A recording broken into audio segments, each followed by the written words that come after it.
Ito guys, dinamay pala natin yung kanyang upper suspension. Ayan. Ito guys, nabaklas na namin. Ito kung bushing guys, napansin ko. Kaya kailangan na rin siyang palitan. Kasi hindi rin siya ma-align pag sira ito guys. Kaya ito kabila na ito guys. Oh. Ayan. Ito at saka yan. Guys, ito, samahan niyo kami at atin ang gagawin ng bushing nito. Okay? Ayan guys, so sirang-sira talaga. Okay.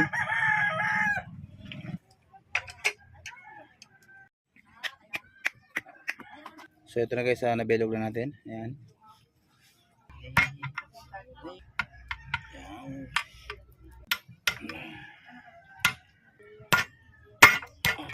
Ito guys, ipasok na natin. Ayan. Ngayon, babawasan natin yung pinaka-rubber na labis kabila. Okay?